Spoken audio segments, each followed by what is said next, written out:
I am making a unilateral declaration of podcasting.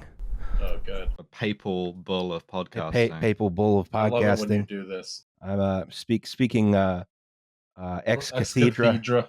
Yes. Ex gaming chair. Yeah, the podcast He has the same gaming chair I begun. do. Ah, nice. Wait, what gaming chair are we rocking here? What are we talking about? We've got. If you'll give me 1 second, it's like a knockoff. It says Fantasy Lab. Because Secret you Labs couldn't afford Secret Lab. Yeah. No, not because I couldn't, because they weren't in stock forever. I have a. Don't ever accuse me of not being able to afford something stupid. How dare you? You're right. I'm insulting you. I'm insulting the viewers. I got a Noble Chairs one, which is like actual leather instead of the like gamer fake leather that like peels off when you sit in it for too long. And yeah, it's nice. So thank you. Please continue to subscribe to the Patreon. See, I'm glad I got the fake leather because of what Milkshake has done to it. I don't think anything expensive could have would have been in any better condition. Nothing there would have held up. No, you need like a cat-proof gaming chair. I was about to say he's One day standing on it'll my exist, shoulder yeah. right now. So like the Just cigarette looming. that's good for you, the cat-proof gaming chair. These are the Cat-proof. inventions that we need What we science to give crave. us. Yes. You just get a solid steel chair, or like steal a chair off a bus. That would probably do it. I think we can support that. I think we can make that a kind of another unilateral declaration that if you want a good chair, steal one off of the Steal bus. one Take a from a socket bus. wrench onto the bus. Onto the bus. And You just can use it to unbolt the town. chair, and then if anyone tries to stop you, you have a socket wrench, and they don't. So That's a good point. Yeah, right. you can It's genius. brandishing a socket wrench against a cop. That's gonna go well for you. All right. This is the kind of thing that happens every day in woke San Francisco. It's Yes. true. Okay. Welcome to Well, There's Your Problem. It's a podcast about engineering disasters with slides. I'm Justin Rosniak. I'm the person who's talking right now. My pronouns are he and him. Okay, go. I'm Alice Caldwell-Kelly. My pronouns are she and her. Yay, Liam. Hey, Liam. Hi, I'm Liam Anderson. I'm the person talking right now. My pronouns are he and him. Oh, yeah. We got a photo here of like what all cars are going to look like after Joe Biden gets his second term. Yes. It used to be a Ford Excursion, I think. This was once a Ford Excursion, but you may notice it is longer than a normal Ford Excursion. It's depth of field, you know. It's Someone has tried to shorten it, apparently. Not very successfully. Mm. No. So today we're going to talk about the worst transportation disaster in the United States in 2018, which involved a single limousine. Oh, yeah, I remember this. Holy shit. Yeah, this is, I mean, 2018, that's a crowded field, too, because Americans, you love your car accidents. And like, oh, yeah. Yeah, we do. I want to be very clear about that. So today we're going to talk about the Schoharie limousine crash in Schoharie, New York. But first, we have to do the goddamn news. Oh, jarring shift in tone again. Yeah, jarring shift in tone. This has you know- killed 20,000 people or so. Yeah, I've right? often wondered what would be the first city to be destroyed in modernity by climate change. And with 20,000 people dead out of a population of 90,000, I think Derna in eastern Libya may be sort of like gunning for the title. I was about to say, so the big floods in Libya killed a whole lot of people, wrecked a whole lot of buildings. Not looking good out there right now. No, and I this wouldn't is say so. A disaster that it is going to get the full treatment from us in the fullness of time, right? At some point, we are going to have to start catching up with our own news. I have some ideas on that, but Katrina episode, baby. We don't even have like the strong guiding hand of Gaddafi in these dark days. Well, the strong guiding hand of Gaddafi is part of why this happened, because Libya. Way to go, Roz. Yeah, Libya is kind of this like there's geopolitics here. Libya has only existed as like one country since 1951, when it was a kingdom for some reason after they kicked the Italians out. But like really, it's two provinces, right? Tripolitania and Cyrenaica. Tripolitania is the one with Tripoli. It's the one with all the stuff. It's the one with Gaddafi's whole patronage network. And then Cyrenaica is the one in the east that was like always rebelling against whoever was in charge of it. And so for decades, if not centuries, it's been like massively underinvested. There's this seasonal river, the Wadi Derna, that runs through Derna, has 2 earth dams upstream, embankment dams, which were built by the Yugoslavs in the Fascinating. 70s. Yeah. And Storm Daniel comes in, this sort of like unprecedented Mediterranean extratropical cyclone, dumps a shitload of water on them, both of them over top, both of them break, and it just dumps the whole amount of like water into the city and just washes a bunch of it out to sea, which is what's happened, why it's killed a bunch of people. Yeah. Not a good situation there. Not a situation you want to be in where you have dams overtopping. No. You know, see No, the I Central wouldn't say Valley in so, Ross. California in a few years. Yeah, and this is the kind of thing that, like, again, if you go into it, you can find people warning that this would happen for the last, 30 years or whatever. Also, Yeah. not helped by the fact that in the Civil War, Derna changed hands like 4 times, including once to ISIS. And yeah, it's now in the like eastern sort of like slightly more or even more military ruled bit. And so, yeah, no, it's fucked. The whole thing's fucked. And of course, this is also having a great effect on migration because Libya's an exit point across the Mediterranean for a lot of migrants. Several hundred of whom were killed, and then because there's a kind of like duodenal effect going on because the people smugglers couldn't launch boats during the storm. After it, they all went at once, and so Lampedusa, the island off the south of Italy, their population went up by like 7,000 like overnight. Oh wow. Just because there were more migrants than there were Italians on the thing, and yeah, this is why. So to be welcomed into the sort of bosom of Giorgia Meloni's burgeoning fascism. So great, fantastic all round. It's, what wonderful. I mean, maybe that's the one situation where the amount of migrants coming in is actually unmanageable. When you double the population of an island, maybe that is a problem. Yeah, well, I mean, it's always unmanageable if you cut all of the stuff that's meant to manage it. Exactly. Right. Let's let these things, as we always say, don't exist in a vacuum. Yeah. And I personally am in favor of whatever makes the vast majority of Italians unhappy. Yeah, that's true. Well, migrants, If it were up to me, my dad would rule over Italy with an iron fist. Best we can do is like creeping Sharia, but we'll get that soon. It's always a situation where it's like, oh my God, there's a migrant crisis because 50 people showed People up. gotta go to work, man. People have to go to work. Yeah. No borders, no nations. You got to go to work. Sorry. Yeah. So the Mediterranean is just going to be like more like this, which is cool because it's getting hotter. Right. It's like as hot as it's ever been, hotter in fact. And you're just going to get these situations where you get areas of like pressure that are hemmed in by like fronts on both sides. They call it an omega block because it's shaped like the letter omega. Oh, cool. That sounds like a good way to die. Yeah, no, that just like generates the cyclone, and then it just bounces around. So it like killed like a dozen people in Turkey, a dozen people in Greece, and then got to Libya and killed 20,000 people, and it's just going to be like this from now on, I guess. Forever, right? Cool. More and more manufactured migrant crises, which are entirely manageable if you just gave people houses.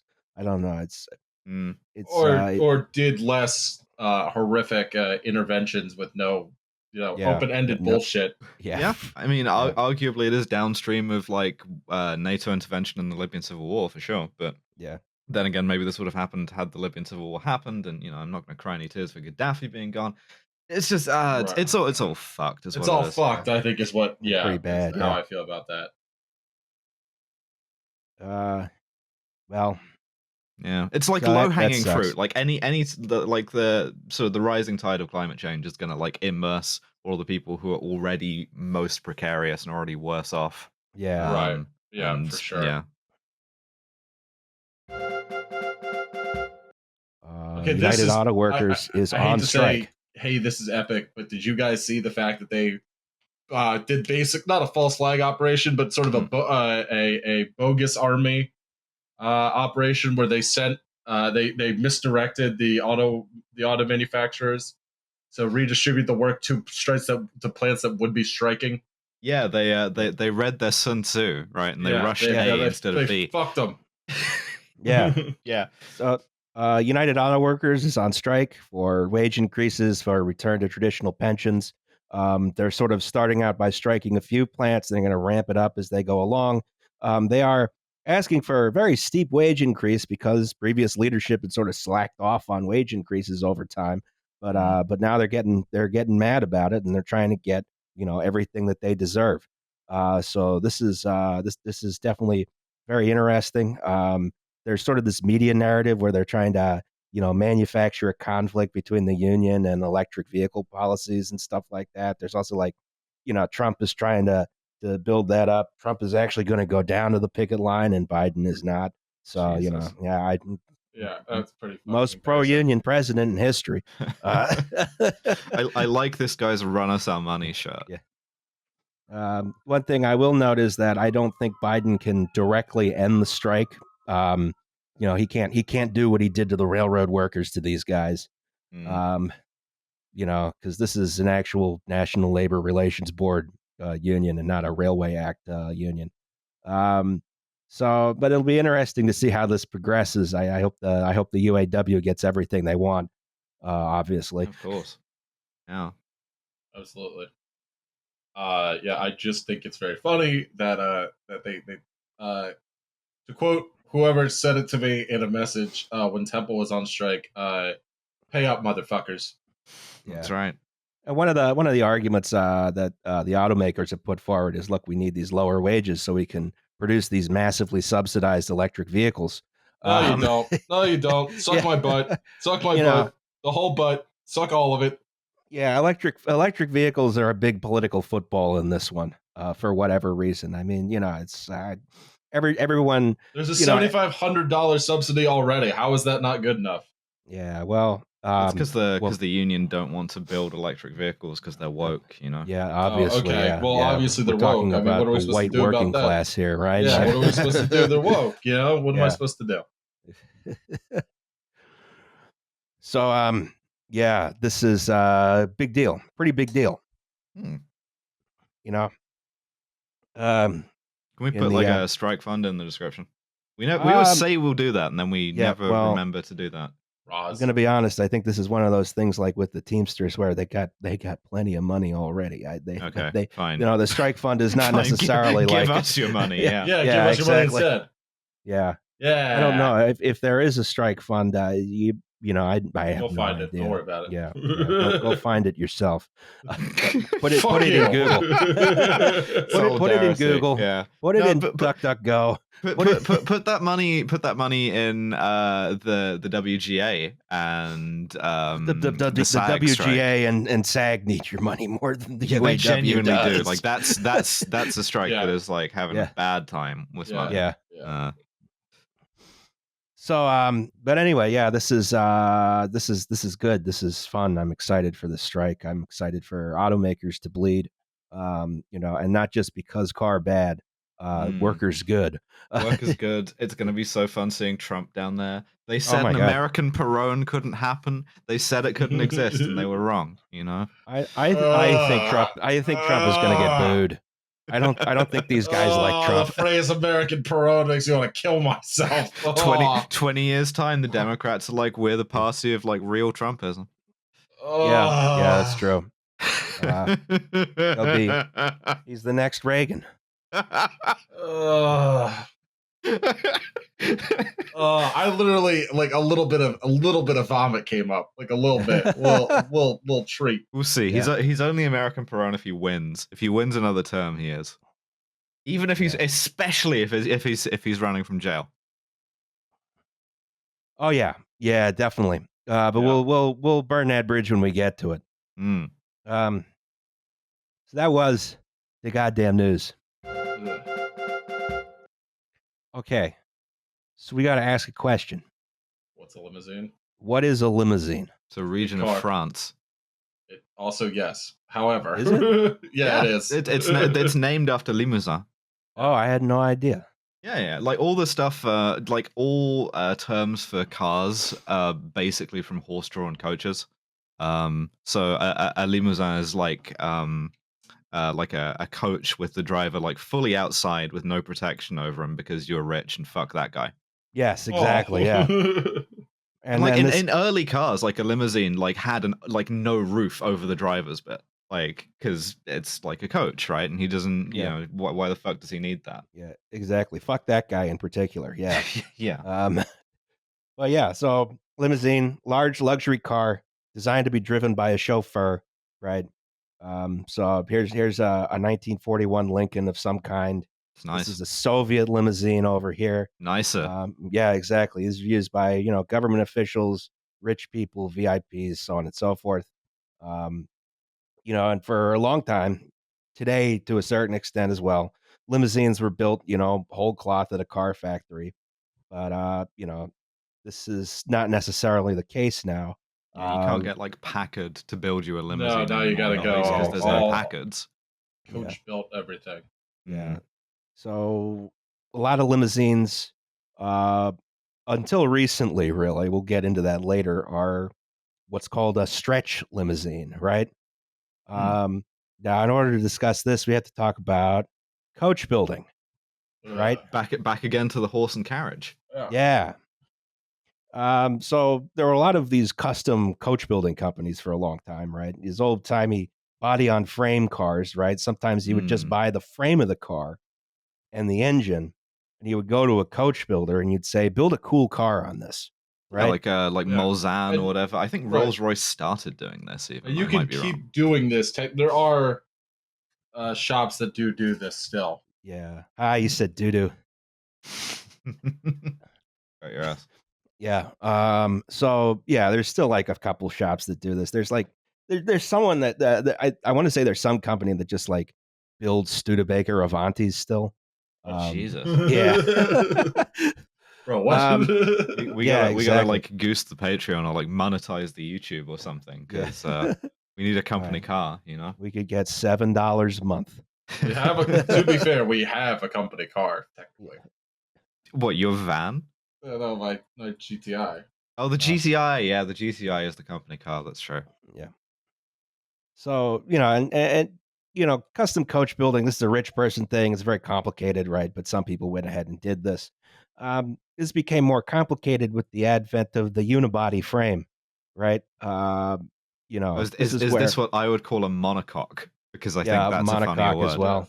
Yeah, both mean I think the same thing. I'm not a car expert. Yeah, it just means one single body shell. Yeah, you just have this one single thing, which the coach work is part of the load-bearing frame, right? Right. It comes on a production line, way faster to make. Exactly. We don't make body on frame things anymore, besides super heavy duty trucks. Yeah, and so coach building is much more difficult with these sorts of vehicles. Era custom coach work sort of, by and large, comes to a close because again, the coach work itself is part of the frame that makes it lighter, that makes it, stronger, so on and so forth. Yeah, you have to do some like real like structural stuff to make one of these. You can't just like bang one out with like a bunch of panels and a hammer. Yeah, so this means custom coach work largely goes away apart from one specific thing, which is the stretch limousine, right? So real sort of niche application. Yeah. So, what's the process of making one of these things? You take a car and you add more into the middle. Yeah, it's a thing you can do. You make more car, right? It's a cut and shut. It's a thing you can do illegally with a car that you want to keep a regular length. Like, for instance, if you want to like, I don't know, do some car butchery to hide the fact that a car has been like a terrifying accident that's just snapped the chassis in half. You cut the front bit off, you weld it to the back bit. It was the same again. You cut the front bit off, you weld a middle bit in the middle, and then you weld the back to it. Like a Pringles tube, kind of. Exactly. Sure, exactly. Why not? So the main purpose of this is, you fit more people in the limousine. Originally, stretch limos are largely used. You're doing irreversible damage to your car in order to make it look more like how you think it should feel. I mean, it's really like a societal problem, and I think you have to stop doing this on cars under like a 25-year-old sort of like warranty. That said, get rid of the 25-year rule. God damn. So these are mostly used by big bands originally, like in the 20s and 30s. Eventually, they become this sort of status symbol, luxury item, so on and so forth, right? Yeah, it's linked to the growth of American popular music, and all because you needed something like this to fit like a, I don't know, saxophone in. Yeah, exactly. Like 35 saxophonists. Yeah, and 35 saxophones. Yeah, exactly. So now what's the process of doing this? Decemberist song. Right? And are there regulations about safety or the integrity of the vehicle? Oh, I hope Are they so. improving the braking systems? No. Are they making the engine know more they aren't. powerful? Why are you doing this? You are they know making they the aren't. tires more heavy duty for the increased weight? The short answer to all of this is no. On this one, the hood doesn't even close. Yeah, fuck you. Yeah. Why do you need it to? You people are ridiculous. So let's look at the construction of stretch limousine, right? Now, step one, get a used luxury car, right? Mm-hmm. Some coach builders will buy new cars, but a lot of times, since you need to do a bunch of refurbishment anyway, you may as well get a used one, right? Yeah. Yeah, you get some like Lincoln that like Matthew McConaughey's been driving around that has like 18 trillion miles. Oh, yeah. It doesn't matter. It was a livery car. Don't worry about it. Yeah. Now, step two, like Solomon, you cut the car in half, right? Is that really what we're going with? Yeah. Yeah, that time that King Solomon had a car cut in half. Exactly. And two women who both claimed it was their Miata were like, no! So you do this Only sort of one around... woman is like no in that story. Yeah, I already forgot the point of that story. I was reaching for the funniest car name, and I decided it was funniest to cut a Miata in half. Yeah. The answer is always cut a Miata in half. Yeah, so you do this sort of around the B pillar, right? But this depends on the type of car. Step three is you add these light gauge steel rails to the bottom and the top so they fit roughly with the cuts in the frame, right? Then you got to extend the drive shaft if it's a rear wheel drive car, which it usually is. Now, step four, you add the floor. You weld the interior steel framing for the seats, the bar in there, all the accoutrement in there. Pool. Yeah. Yeah, they add a little vertical post in here usually. That's nice of them. Yeah, it really is just like panel beating at this point. Yeah. Yes. Yeah, you're just hitting this thing with hammers. Which is fine. Step five is you install the interior fittings that can't be installed later since they won't fit. So that's like the seats. That's like the actual the bar top, so on and so forth. Partition between the driver and the thing. Yeah. Yeah. I want to point out that we're only doing this episode because Roz is terrified of limousines. And in the limousine I was in last weekend for my bachelor party, I will say it did have seatbelts in the back, Roz. I even looked for you. Oh, yeah. Well, not on every seat, though, right? No, not on every seat. You would have been way in the back. Yeah, well, some seat belts is the equivalent of no seat belts in a lot of accidents. I honestly hope someday we get in a car crash and I go flinging into you. Even though I always wear my seatbelt. So, step six, you add the side panels, including something called a crash bar, which takes the impact in the event the vehicle gets T-boned. Now, we'll talk a bit about that later. Okay. Much later. And then step seven, you fit out the rest of the interior that you can bring in, while the car is intact. Then you're, reattaching the brake lines, the electrical lines, so on and so forth. And step eight is optional, where you improve safety systems beyond that of a consumer automobile, right? You have stronger brakes, commercial grade, tires and other systems, stuff like that, Some people do that and other people don't. And here at Liam's Limousine Factory, we ain't doing that. Yeah, and at the end of that, you have a car that is like much more difficult to drive. Yes. But which can contain a lot more passengers. Jesus Christ. Yeah. Is that a Fiat Uno? Yeah, I think so. Yep. How many Unos? This is like that factoid about how many chickens are in a McNugget. There's like fucking 50 Fiat Unos in this Fiat Uno. This is from the Top Gear Limousine Challenge. Uh-huh. Which had actual coach building by actual coach builders. Seems to have gone poorly. Yes. It's gone poorly. Yes. So one of the problems with these kinds of upfits is they add a lot of weight to the car without fundamentally changing anything about the frame. And in fact, they weaken the frame somewhat, right? So handling's worse, wear and tear on parts degrade faster. There's more wear and tear, generally overstresses the original unibody part of the car. Plus a bunch of other fun driving challenges, like the ability to just ground this thing on a hill. Yes. Yeah, like the presidential limousine, although that's different from a regular limousine. Yeah, that's sort of closer to like an aircraft or a submarine or something, Yeah, you know? exactly. Well, it's built on a pickup truck frame, I wanna say. Yeah, Mm. Yeah. the beast. So, Yeah, yeah. So, long car, it's underpowered, it handles badly.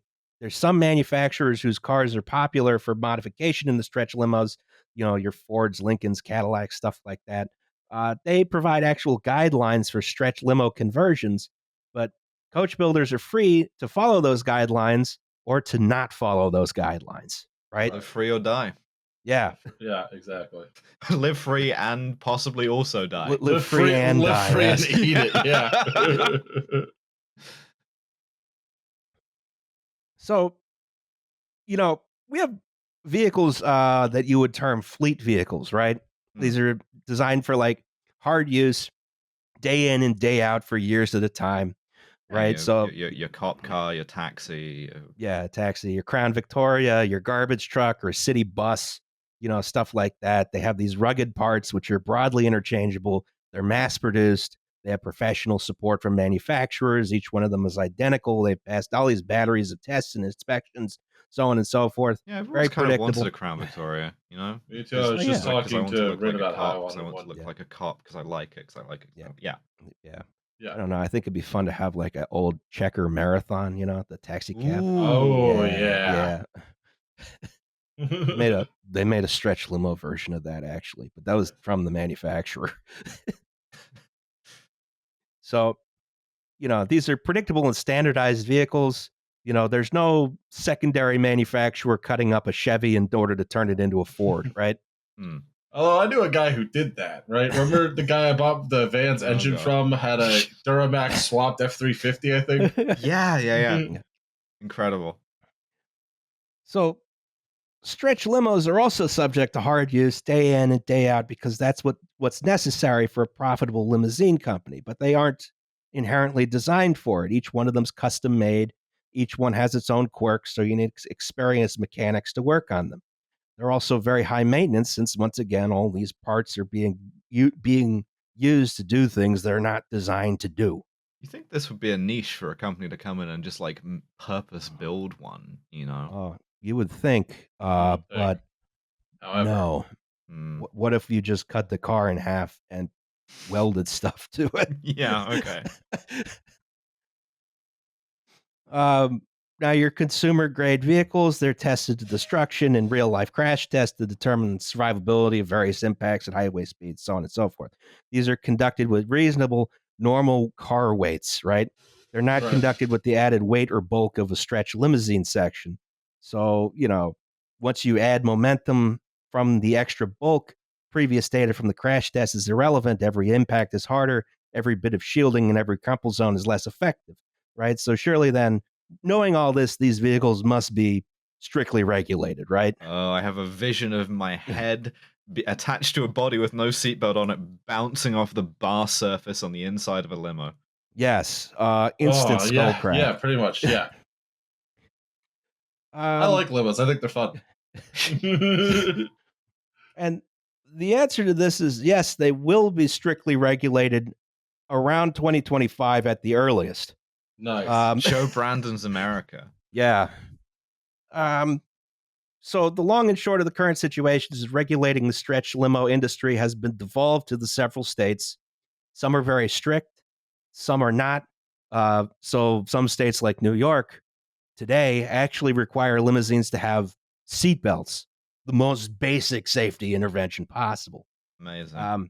And all thanks to the sort of monstrous Orwellian tyranny of the New York State Taxi and Limousine Commission. Yeah. And then there's different state laws about limousines. So a lot of times, since these vehicles are traded around a lot, a vehicle come in that's subject to regulation from a different state. And so ultimately, and just has it like the way Arizona is the home of all U-Hauls because they basically don't have to do inspections on them. Yeah, What, you're stuff telling me like that. U-Hauls have a flag of convenience? Yeah, it's Arizona. Yes. What the fuck? That's amazing. Okay. Yeah. So, and there's a lot of lax enforcement, right? Then you got to talk about the distinction between a car and a bus, right? Featherless biped. Yeah. Some states, including New York, require more stringent inspections for vehicles which are classified as a bus, right? Which is typically something larger than a 15-passenger van. Or at least when the story begins, that was the case. Pretty high bar, to be honest. Yeah. So limousines get around these regulations by being smaller than that. Because if you're a bus, you're subject to strict inspections by the Department of Transportation.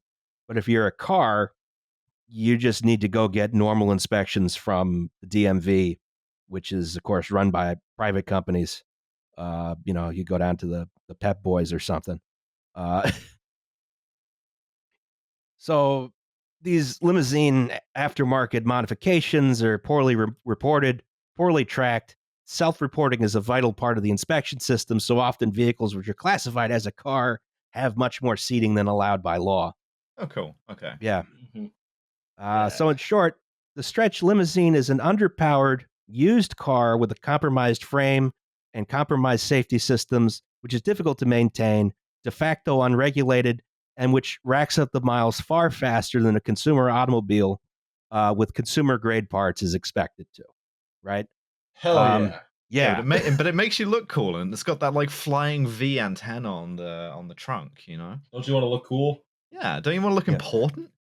Although interestingly, like there is it strikes me a serious decline in the use of limousines by people who want to look important, because now like even the VIP like competitors with Uber are just like, yeah, we'll get you like a like a regular Mercedes, like yeah, it's like still a- a really nice sedan, but this incident is part of why that happened. Jesus, okay. Yeah. So, all right. Now, back in the day, when every car was a death trap, none of this really mattered, right? No. Back in the day, if you had something, an accident that was slightly worse than a fender bender, you just get impaled by the steering column and die instantly. Okay, whatever. Yeah, you're not really feeling it because you have a blood alcohol content of 1. Yes. Yeah. And that's legal. Right. Yeah, that's right. I actually drive better when I have a. Yeah, and because it's like a steel body, the car is fine. It just like rolls to a stop with one big dent in it, and you're completely dead in the driver's Yeah, seat. you're completely liquidized. Yeah. There's you not are a Tony single Manero, shard right. of glass left in the fucking windows or the windshield, but the body is fine, and you are shredded. Man, they don't build cars like they used to, huh? So we had features like seatbelts, airbags, crumple zones, stronger and heavier frames. Automobile accidents become much more survivable, at least if you're not a pedestrian, who are, regularly and in fact increasingly mulched by modern vehicles. Mhm. These new SUVs that lock on to the nearest child and run them over. Yeah, the very aggressive sort of 2020s styling grill, just like crushing your Angry entire grill. Yeah. Angry Yeah. grill limousine killing 12 kids. Yes. The slow but undeniable descent into fascism as charted through the grill of the GMC, whatever. Yeah, absolutely. Right. Yeah.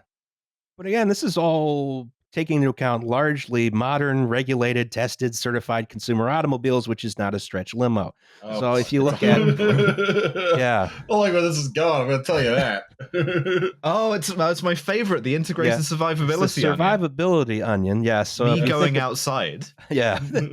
So if you look at the integrated survivability onion as applied to limousine, you start with don't be Me seen, dating if you remove all the don'ts. Yeah. Don't be acquired, don't be hit, don't be penetrated, don't be killed.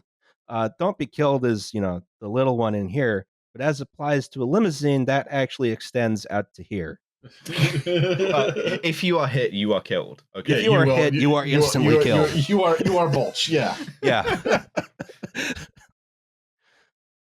So let's talk about prestige limousine and chauffeur service, right? Oh boy. As best as I can tell, based on Google Street View and looking up some old business records, it was based in the backyard of a motel What? in All right. Gansevoort, New York. Look at those beautiful champagne-colored limos out front. Yes. Though. Perfect for the prom. Yes, perfect for the prom. Now, Don't worry about this thing in the back have here. Prom?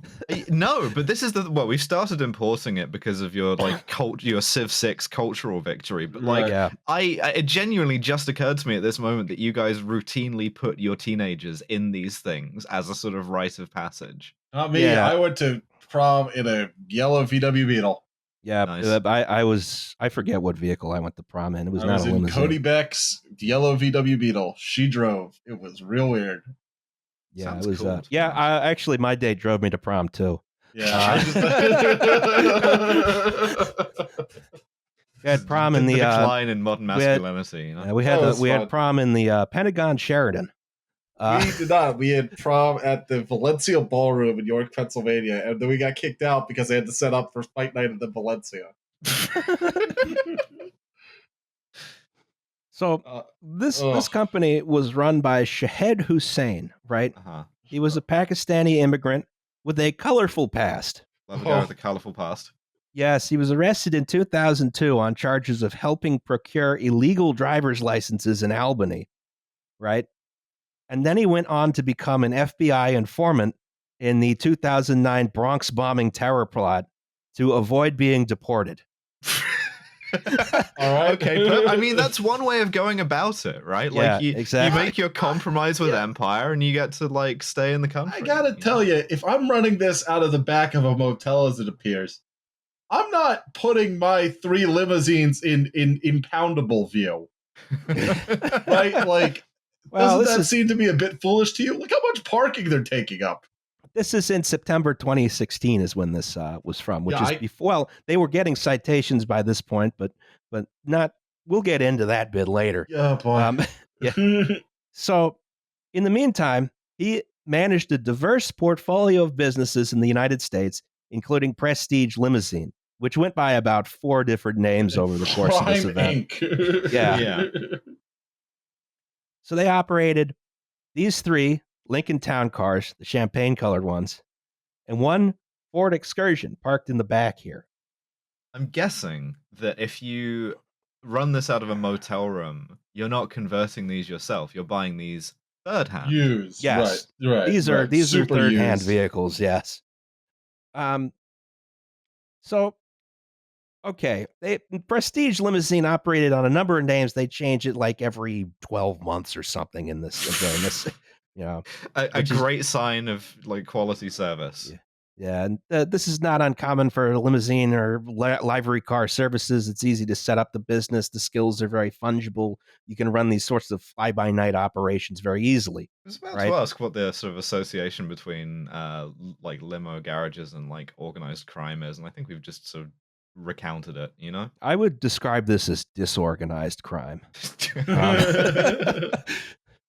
So, by all accounts, the fleet was in bad shape. Customers reported holes in the floor of the vehicles, sort of general shabbiness, very aggressive drivers. But no car in the fleet was so bad as the 2001 Ford Excursion. Which is already 17, 18 years old by this point? Yes. Yeah, okay, cool. See daylight through the floor. Oh, yeah. Jesus, okay. Yeah, my dad had a Bel Air you could see the floor in. See through the floor in. That's good for ice fishing. He bought it for $12. He wasn't taking anyone to prom that I know of. So, the 2001 Ford Excursion was purchased new from the dealer, modified by adding 144 inches between the B and C pillar by a company called 21st Century Coachworks of Springfield, Missouri. And they sold it to Royale Limousine of Albany. This was then French for Big Mac limousine. Yeah, it's French for no, that's a quarter pounder with cheese. Fuck. Yeah, I fucked up the line. No, it's just that's just Le Big Mac. So this was sold July 2016, secondhand to Prestige Limousine. Secondhand, doing a lot of work here. Yeah, I was about to say, got a little bit of miles on there. As this vehicle's modified, the vehicle had 22 seats. Pointing. Bus. Yeah, that's a bus. Yeah, that's a bus. Signed bus at Coachbuilder. Yes, exactly. It had bus affirmation surgery. So now Ford provided guidance and certification programs for converting its cars to stretch limousines at this time. The Ford Excursion was one of them. 21st Century Coachworks did not participate in these guidelines or that program, right? Yeah, didn't read the manual. Fine. Yeah. It was, however, Why would you? required to self-certify that all the vehicles altered Terrific. complied with applicable federal safety standards. It was also required to perform engineering analysis to ensure that the safety systems, like for instance the brakes, were still within acceptable performance limits despite the increased weight of the vehicle. And what it did was not do those things.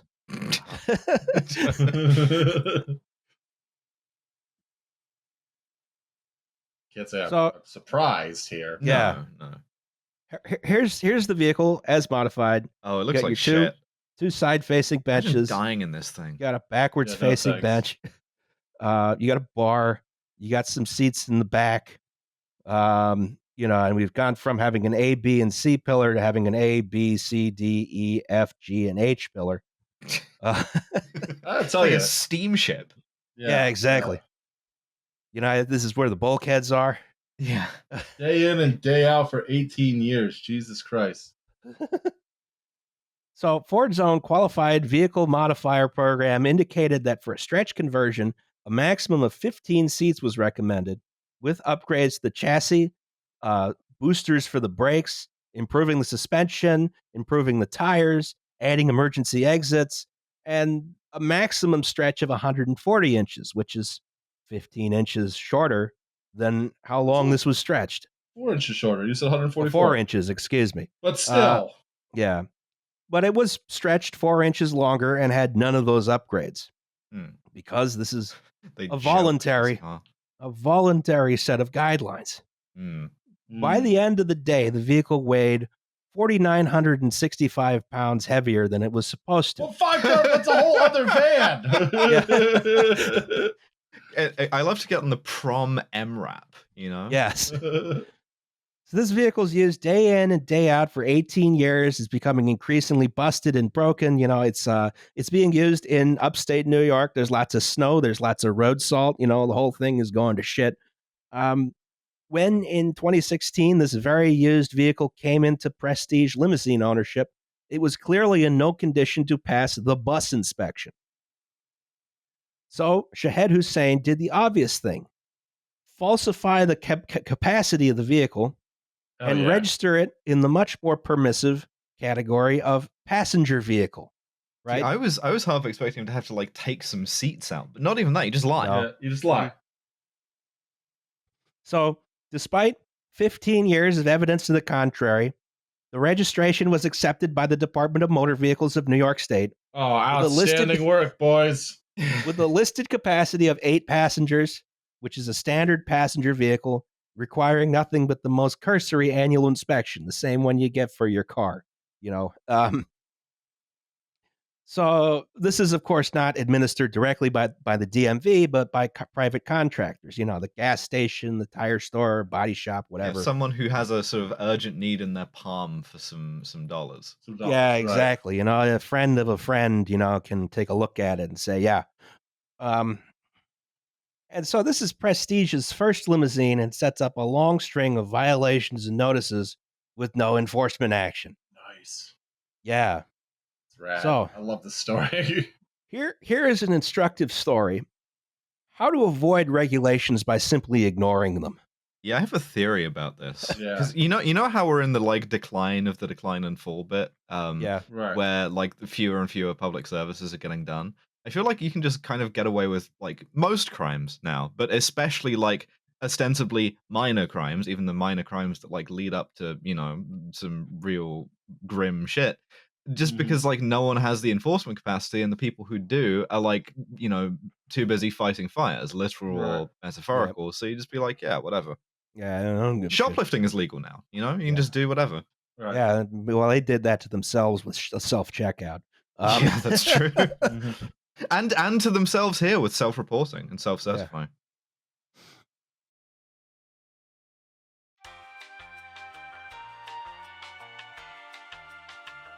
Hi, it's Justin. So this is a commercial for the podcast that you're already listening to. People are annoyed by these, so let me get to the point. We have this thing called Patreon, right? The deal is you give us $2 a month, and we give you an extra episode once a month. Sometimes it's a little inconsistent, but, it's $2. You get what you pay for. It also gets you our full back catalog of bonus episodes, so you can learn about exciting topics like guns, pickup trucks, or pickup trucks with guns on them. The money we raise through Patreon goes to making sure that the only ad you hear on this podcast is this one. Anyway, that's something to consider if you have $2 to spare each month. Join at patreon.com/WTYP pod. Do it if you want. Or don't. It's your decision, and we respect that. Back to the show.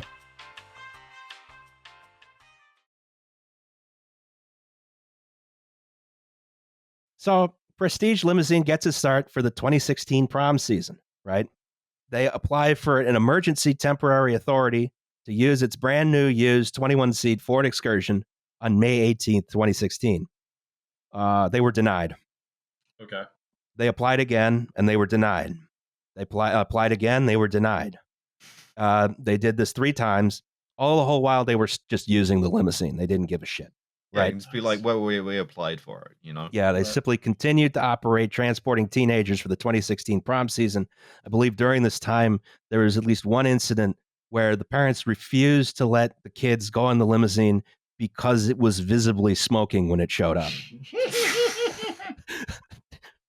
So, hell yeah. The worst limo service in the world. Which you guys ever see Dukes of Hazzard? It's like Mexico. So, well, consider the other parents who let their kids go in the smoking limousine. Yes, I mean, listen. Sometimes you just don't love your kids that much, and that's fine. Yeah, It's like fuck them, let them die. Fuck them kids. A year later, in June 2017, a New York State Department of Transportation intermodal transportation specialist spotted the vehicle at a Mavis Discount Tire in Saratoga Springs. He noted that this vehicle would qualify as a bus and checks the Department of Motor Vehicle database where it's listed as a passenger vehicle. Oh, boy. Yeah. So he emails the company explaining that, no, your vehicle is actually technically a bus. It was illegal to operate. You will never be a passenger vehicle. Yeah. And how to get authority to operate it, right? He's trying to be helpful here. Sure. Avoid anyone getting fined, right? They don't want that. So they ignore the email. Yeah. July 24th. Visibly smoking. On July 24th of that same year, 2017, Prestige receives an email from an undercover Department of Transportation agent. Ooh, which is new dream job, first. Yeah, not who you want to get an email from. Yeah. Prestige quotes the DOT guy with $175 plus tip for the trip he requested. And so the DOT gives them a notice of violation and fines them $5,000 for failure to get permission to operate. From this guy whose job is to get like undercover dangerous. I mean, it's actually dangerous, right? Yes. Like that's It's legit dangerous. Yeah. we found the dangerous law enforcement. It's riding around in the back of a limo. Yes. So they fined him $5,000. Representatives for the company were due to appear in court that October, and they just don't do that. Nice. I have anxiety. Yeah. Small bean. Mm-hmm. On January 5th, 2018, another New York State Department of Transportation specialist was looking for unlicensed operators on Facebook. They found an image of the 2001 Ford Excursion with the same license plate, asked for a quote to transport 13 passengers for 5 hours. They got the quote back, and then notice of violation 2 was sent out. So they got caught again. Easy catch. Yeah, real easy. And the inspector attempts to set up a date for the New York State Department of Transportation standard bus inspection. That inspection was confirmed for January 12th, but oops, when the day came, the limo was actually back in Saratoga Springs at the Mavis Discount Tire. It's pirate anchorage. Yeah. Magnificent. Now, in March, the first $5,000 fine was settled for $500. Great. The DOT finally gets a look at the limo, and it's a piece of shit, right? It's got 14 violations, 4 of which require the vehicle to be immediately removed from service. So the DOT inspector applies an out-of-service sticker to the windshield of the car, which cannot be removed without DOT authority. Inspectors continue to send polite emails explaining how to fix the problems and come into compliance. Oh, they're trying so hard. Premier Limo is bastard people, I think. In August, an inspector spots the limousine in service with new license plates. Well, he just had a guy come out with like an ice scraper and take the thing off. just scrape the sticker off. Yeah. So they send out notice of violation 3 with a fine of $2,000, and another full bus inspection was scheduled. Prestige was still operating the vehicle this whole time. Dude, just have like 2 cops come out and put a boot on it. Like, Right. So on September 4th, the inspection was performed on the Excursion and 2 of the Lincoln Town cars, finding 3 out-of-service violations and also noting that none of the repairs that they had previously reported to be completed had actually been done, because self-certification is extremely reliable. So the out-of-service stickers go back on. Listen, Gansevoort, New York PD cannot have that much to do. Right? I was about to say, that this could be like an Alice's Restaurant type situation where they get all the police cars, So by September 6th, the DOT was starting to get serious, right? They suspended the vehicle registration, still very politely, with a package of information about how to get back in compliance. This goes through September 17th. Prestige pays a $500 fine for notice of violation 2. The registration is reinstated, right? For fuck's sake. Prestige continues to operate the whole time. Another hearing was scheduled for October 5th of 2018, and Prestige Limousine again does not show up. Right. Jesus. And if they just kept the registration suspended, like, how much could you have done? But like, I think at some point, maybe you have to impound the vehicle. At some point, you get your privileges taken away. So this company is just like, government does not apply to me. It's like too grimy to be like actively, like methodically libertarian. It's just like practically libertarian.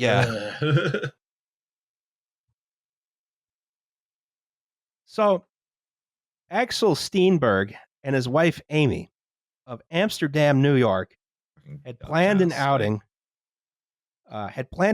with family and close friends at Brewery Ommegang, which is south of Cooperstown, New York. Yeah. Fucking Dutch ass state. Yes. Ommegang's good though. I once had moving on. Remember Nomagang, Ross? Remember Nomagang? It was 9% ABV, and we didn't think it was. It was 9.4. Remember that? Oh yeah. Yeah, that's always a fun time. That was at the Young Friends of the Preservation Alliance open bar, right? Yeah, I think so. Yeah, I drank a lot of those. I was gonna say, you two at an open bar sounds like an experience. Wait for my wedding, Alice. Yeah, open bar in a historic building. So, all right. They plan to charter a party bus for Amy's 30th birthday on October 6, 2018, one day after Prestige, it failed to show up in court, right? So they plan to charter a party bus, which is generally a safer vehicle than a stretch limousine. It's a bus. It's a cisgender bus. It's a bus assigned bus at bus. Like it's always been a bus. And it's designed as a bus. Most of them were assigned pickup truck at birth, actually. Oh, god damn it! Okay, yeah. Assigned F-350 is a single car around. Like all cars are trans. I'm learning this. Yeah, and Arizonan, which is a unfortunate combination. But at the last minute, the party bus company canceled, so they booked a limousine instead. No, Prestige Limousine. for $1,475. What? $1,400 to fucking die in a floorless limo. Yeah, and that's paying off both of their like violation notices too. Yeah. So you had one problem, which is prestigious limos were all booked except that old Ford Excursion. So someone got a paint scraper and the vehicle was back in service. So this vehicle was at this time infamous among prestigious drivers, right? It had problems with the brakes. It had problems with Yeah. If the nothing engine. else, devise a like stronger sticker. Or Mhm. put some like fucking like nitroglycerin in the adhesive or something. Like you can't. Maybe impound the vehicle. Or that, yeah, you could also Yeah. do that. So some of the drivers would not touch this vehicle. But this is a difficult last name. Scott Lissanicia. Lissanicia? Lissanicia. Had Let's a go with that. CDL, but no passenger endorsement that would let him drive a bus. Yeah. Oh, no, Yeah. no. He was the driver for the day. And as Liv Fuck said, he had a me, dude. CDL, but no passenger endorsement. But the thing is, it was a car, not a bus, right? Fuck you, Ross. So he drove the car out to Amsterdam. The Steenbergs and their 16 closest friends got in. Oh, these boy. poor motherfuckers. Yeah. Yeah, I don't know how you have 16 friends. Yeah, So, now, something seemed off about the limo from the moment they set off. One of the occupants outright texted a friend that say, "Yeah, this thing's a real junker. I hope we make it," you know? Oh, Jesus. Fuck. Yeah, catch me never sending a portentous text like, "Oh, hope we make it." I hope you know? we make it. Yeah, you know. No, I'm sending famous. 16 texts that are like, "I'm gonna fucking die here." We're all gonna fucking die. Yeah. Me when I get on like a perfectly serviceable aeroplane or like any mode of transport. Yeah, I'm in the back exactly. of an Uber that's like fine, and I'm just like a goodbye forever to my entire contact list. I will say there's a good deal of problems that here that also apply to Ubers, just because they're even less regulated. It's a fleet vehicle that's not regulated as a fleet vehicle. Yeah. And it's not a fleet vehicle. Yeah.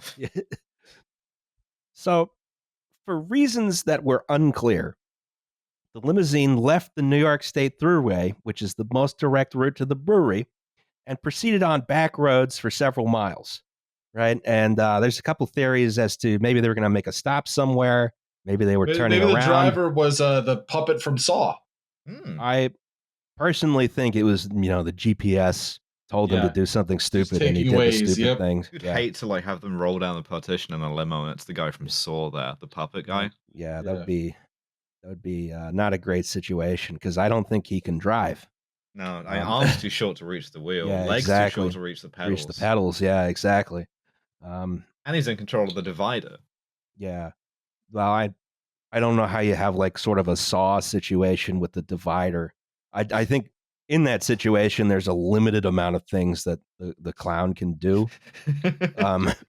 Getting like bisected by the limo divider. Right. I don't think he has control over the divider either. You have it, so you see the guy. He can put it up, I think. Yeah, we need to know who has sort of like command authority over the divider. Driver put up partition.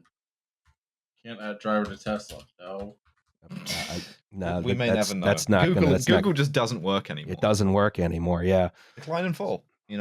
So the vehicle turned onto New York State Route 30, which, after a drop of several hundred feet, dead ends into a junction with Route 30A.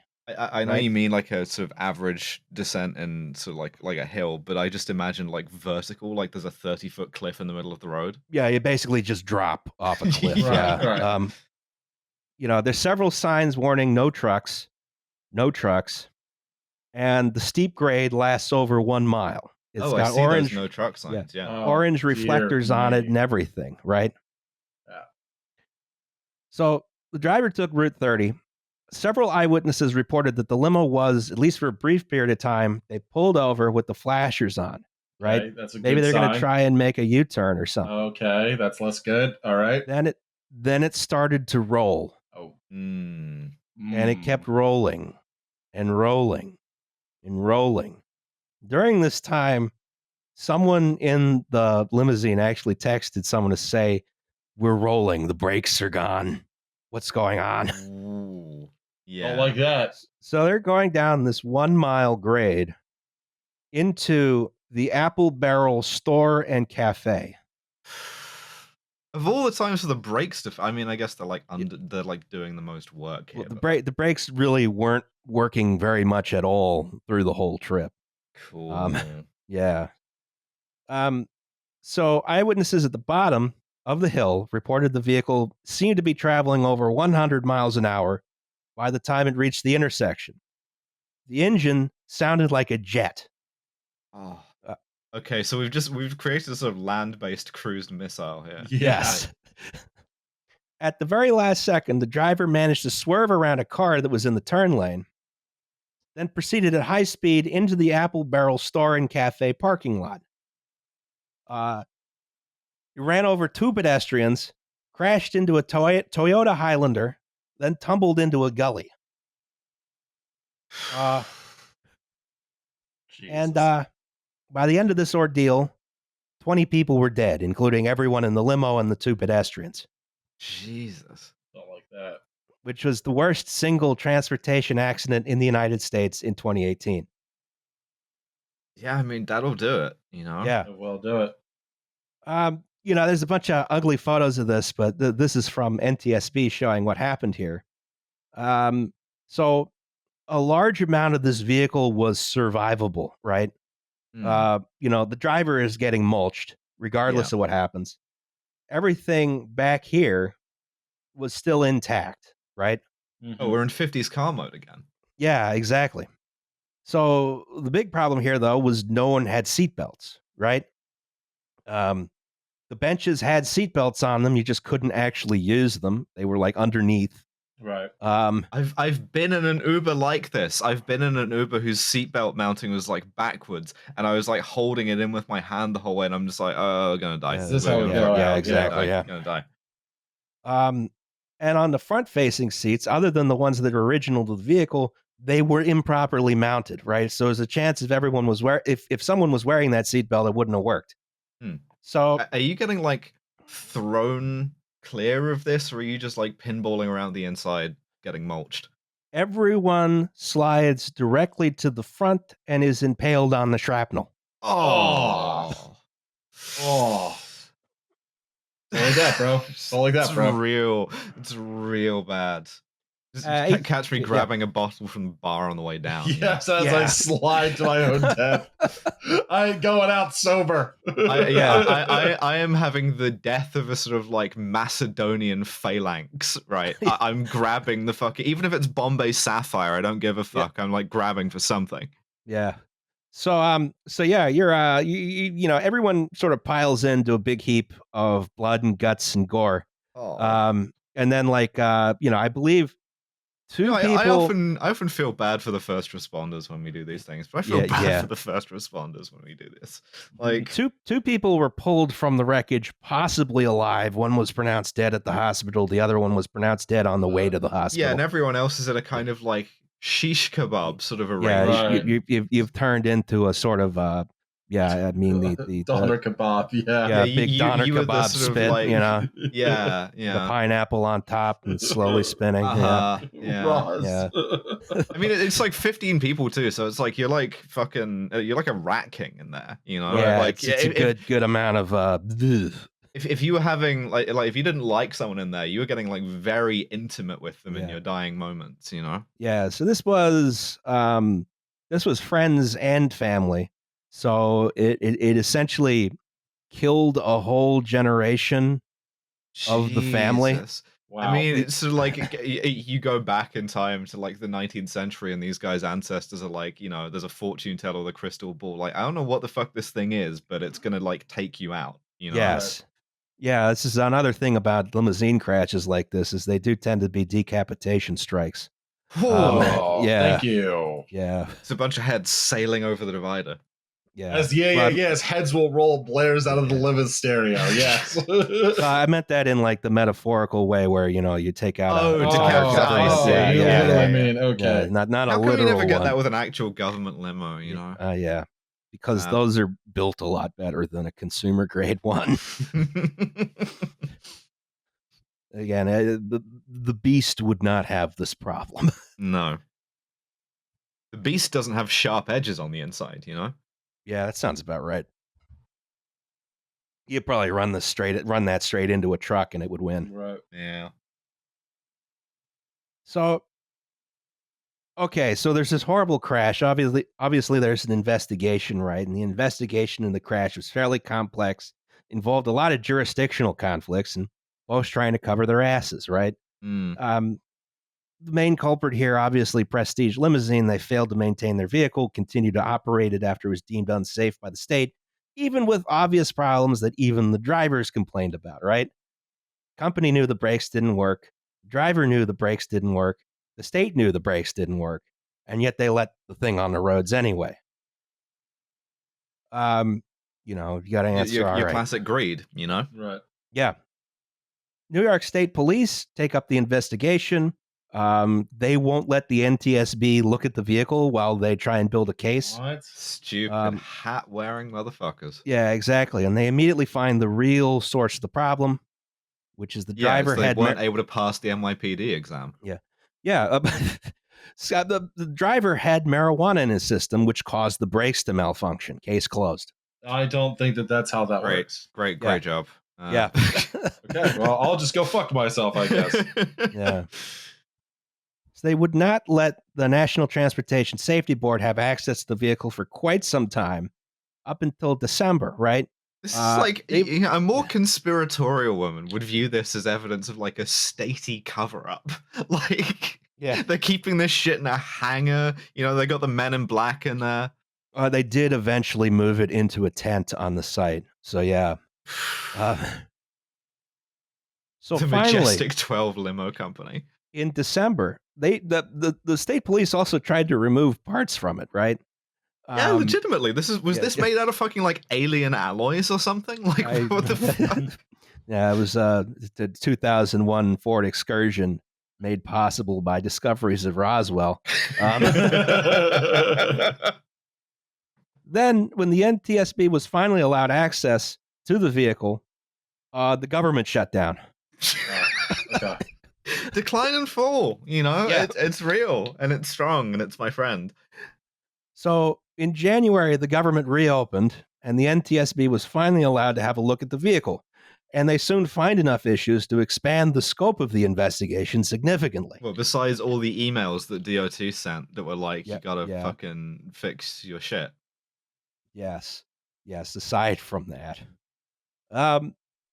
So by and large, the NTSB finds all these obvious issues, defective, unmaintained brakes, host of other uncorrected issues, no emergency exits, a dangling brake line, windshield wipers don't work. Dangling There's holes brake in the line floor. is a hell of a sentence. Yeah. There's a hole in the floor. Lots of stuff that obviously should have kept this off the road. They also found that the driver's shoes had the imprint of the brake pedal on them. So clearly he was trying his damnedest to stop the thing. Yeah. I mean, if the brakes are out and the handbrake doesn't work, you just gotta like steer it, Like, which is hard if you're going 100 miles an hour in a stretch limo at a small T intersection. Right. Yeah. You got a pretty small window of time to react to that and steer it off into the grass or something, Yeah. The vehicle was insufficiently upgraded for commercial service, although given that the Ford Excursion has a very large towing capacity, it should have been able to stop in time regardless. But the real problem here is the NTSB finds some disturbing patterns, not just in the limousine in question, but the whole stretch limo industry. And it wasn't that safety standards were inadequate. They find, of course, that safety standards don't exist. We just uncovered a wholly unregulated industry. Yeah, it's like hiding in plain sight this whole time. So, improperly mounted or non-existent seatbelts were the norm. Fraudulent licensure was widespread. There were no crash safety standards. There were no standards on how to modify vehicles. the whole thing was just the wild, wild west. So these safety standards basically had to be developed from whole cloth, and they needed money and legislative authority to do so, which of course they didn't get. Of course, because Yeah. these are the salad days of like you can't get anything, however like bipartisan done. Well, Because they couldn't even run the NTSB for 35 days. Yeah. Mhm. Yeah, this is the beautiful, beautiful days of Republican obstruction. Donnie from Queens. Yeah. Mhm. And Donnie from Queens. Yeah. Yes. So one man takes it upon himself to do something. Okay. Seen here in the Italian American Hitler car. Yeah. Here is I'm Governor Cuomo. It's Italian American Hitler Governor himself. Cuomo. Yeah. Governor Cuomo, pictured here in FDR's limousine. Why did FDR have this? Is the social democratic Hitler limousine? Yes. Don't worry about that. Governor Cuomo, he just tries to ban stretch limos outright in the state of New York. It's not a bad idea, to be honest. The limo industry didn't like that. Oh, mussies. I forget where I read this, but I'm pretty sure I did read this and it's true. The limousine industry was trying to lobby him. They brought him to a coach builder, right? To show how safe modern limousines are. And they show him, okay, here's the crash bar that protects the limousine from side impacts. Because there had been a previous limousine incident a couple years prior to this in Long Island where a limousine was making a U-turn and got T-boned. Yeah, poorly.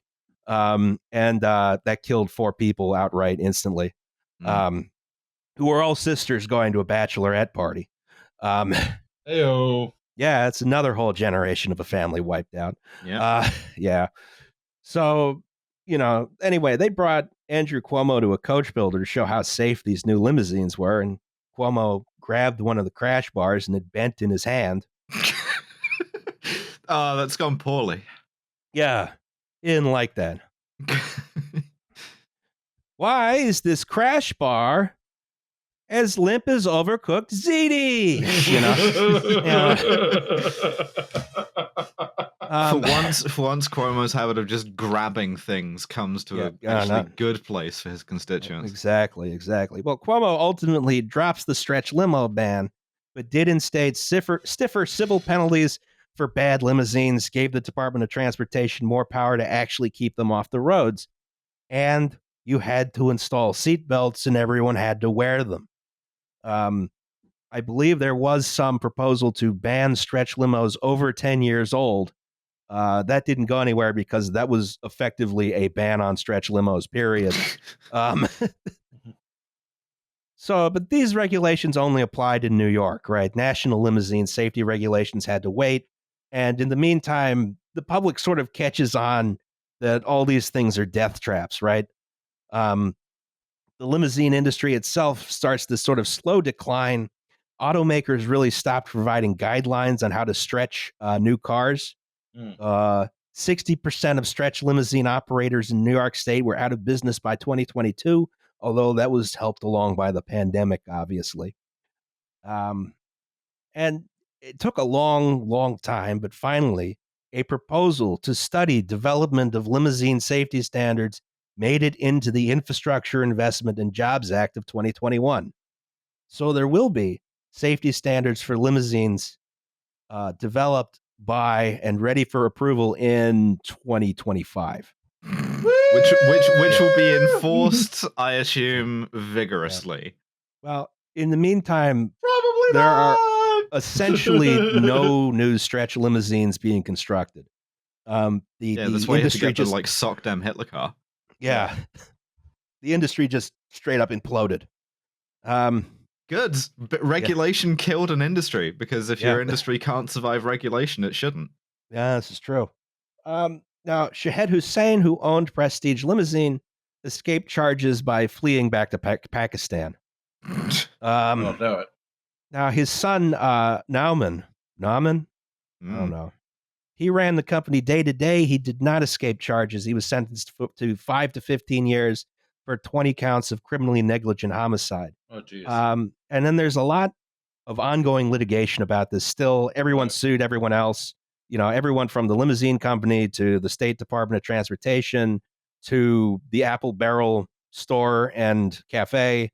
Everyone's very mad at each other, and that's still ongoing.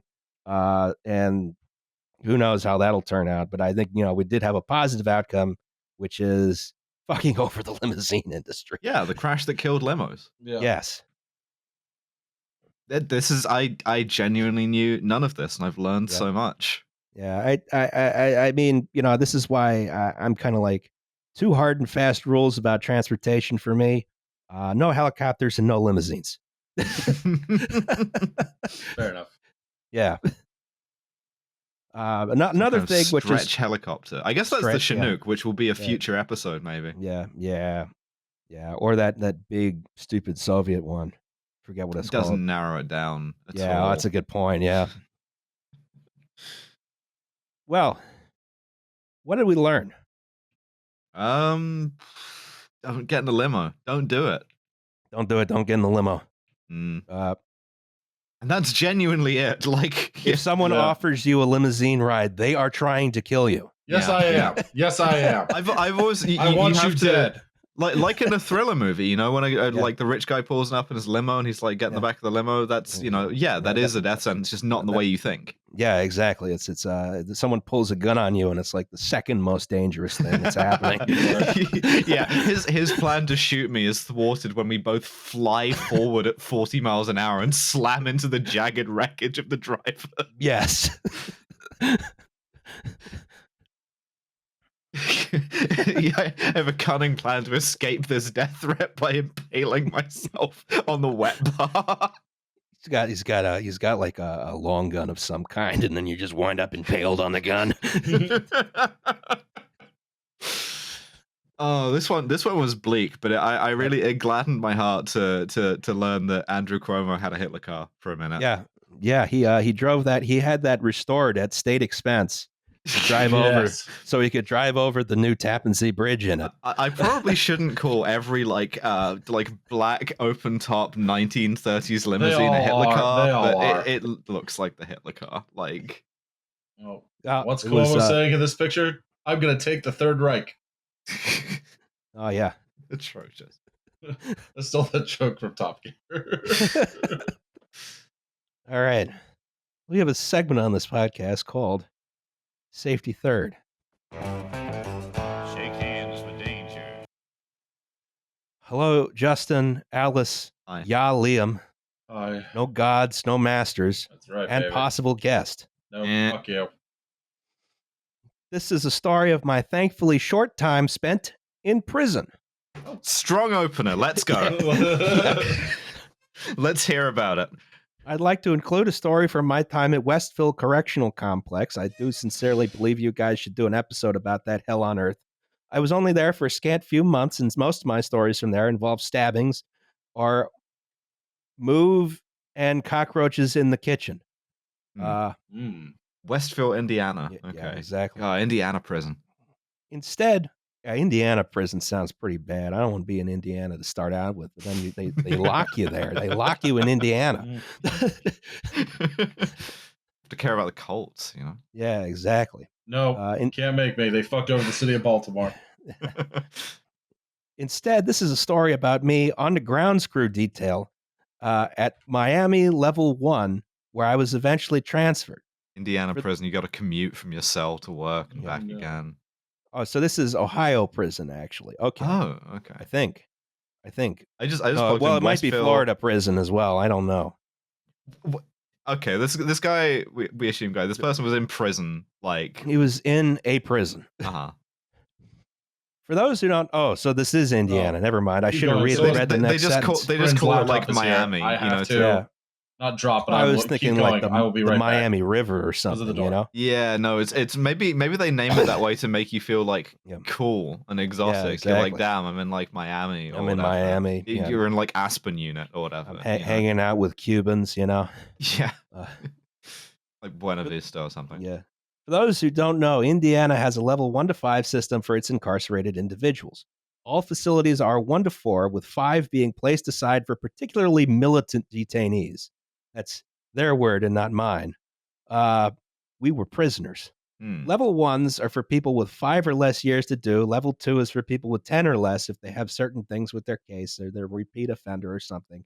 3s are for 15 or more, and 4s are 20 or more. Specific cases like multiple murders, getting caught with a certain amount of drugs, illegal firearms, so on and so forth, right? Sure. At Miami Level 1, as in all Indiana state prisons, I was assigned a job as I already had a GED or equivalent and thus could not qualify for the education opt-out.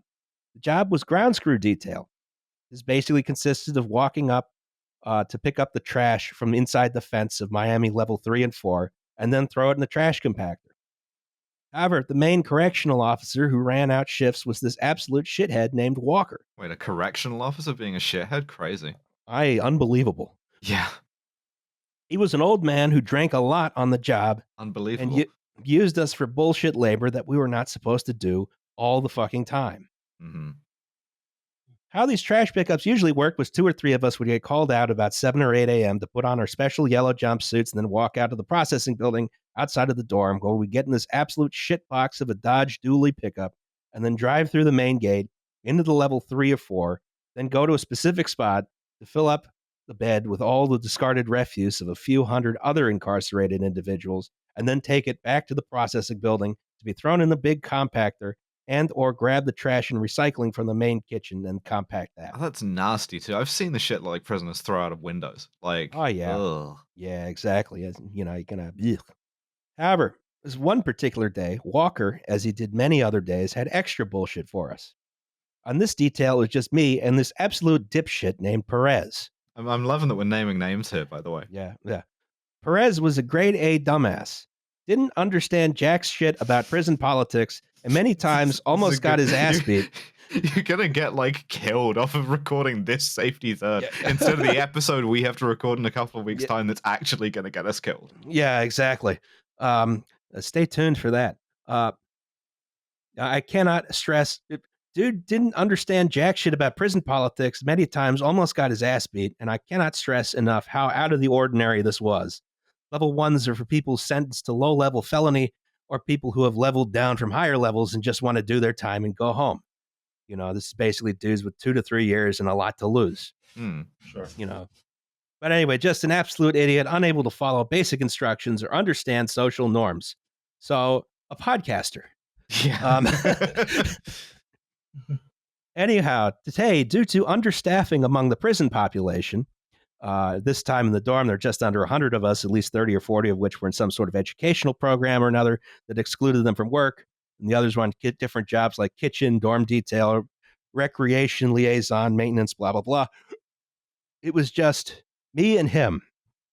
After throwing the trash in the compactor, Walker wanted us to dispose of this old air conditioning unit and a broken office and cabinet drawer combo. One of those shitty ones made of the particle board and too many screws. In order to do so, we first had to disassemble it and then disassemble them into their constituent parts, then take those and throw them in one of those large dumpsters you see for houses where hoarders lived.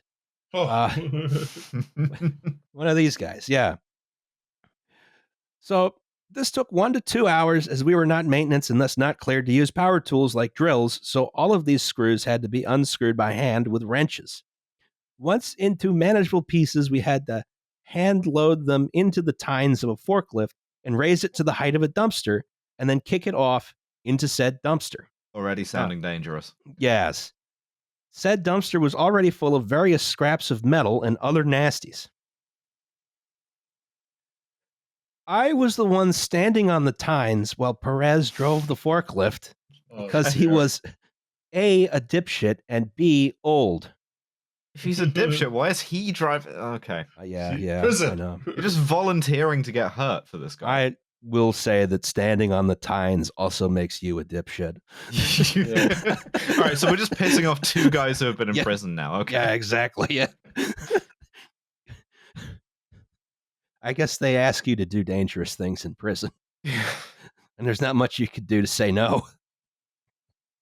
This was not a full-body forklift, however. Instead, it was one of those little shitty ones that you walk behind while hitting the throttle. Oh, I hate those things. Yeah. They look so much more dangerous.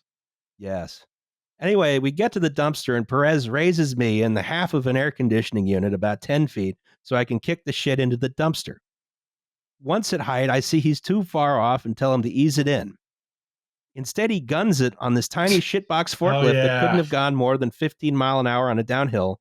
The front body slams into the side of the dumpster, nearly throwing me from my perch on the tines into a pile of jagged, rusted metal scraps. This is aforementioned limo disaster on a smaller scale. Yeah.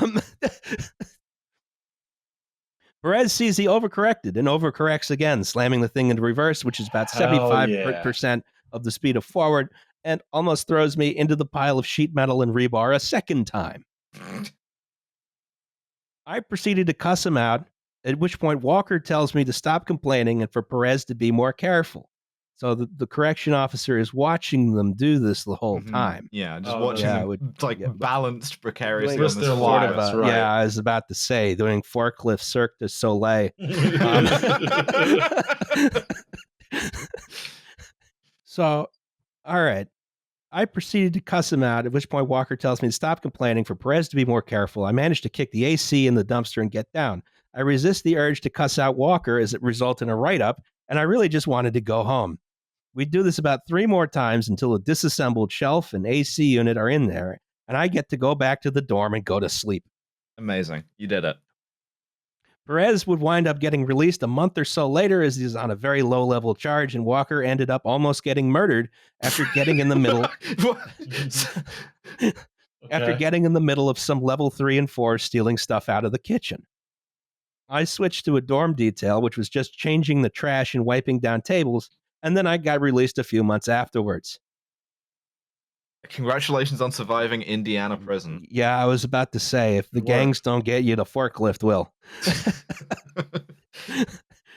Love the show. It's been an absolute treat to listen to while gaming or at work. They're jumping the forklift into the Mexican mafia and that. Yeah. Much love from Rango/Ant-Man. Cool. Forklift with a bunch of tattoos. Yeah. Safety third. Oh, yeah. Is where the fuck's my... That was... There we go. Safety third. Wow, we got through that one quick. Yeah. Yeah. Our next episode is Chernobyl. Does anyone have the commercials before we go? Can you guys hear me? I feel like a crazy person. Oh, yeah. okay. Yeah, we all would like have stuff going on. You should check that out. Yeah, I was about to say, if you didn't come to the live show, fuck you. We're working on releasing it. Yeah, We're working on releasing it. It's being worked upon. We have about 75 different audio and video tracks, and we're trying to piece together which ones are usable. Stay tuned also for the episode that gets us all killed. The episode that gets us all killed will be coming in like a few weeks' time. Yeah. It's part of the reason for the release schedule is the fact that we are going to release an episode that's going to get us all killed. Once we are all killed, please continue to donate to the Patreon to feed our families. Right. Oh, that reminds me of another aspect of the limousine crash. Yeah. Is that the day after it, they refunded all the money to the dead people. You kind of got to, right? Like, yeah, I guess so. But it's that's I guess you have to, but it's kind of a as a gesture of charity, it's kind of I don't know. Yeah. So, well, that was a podcast. Yep. Bye, everyone. Bye, everyone.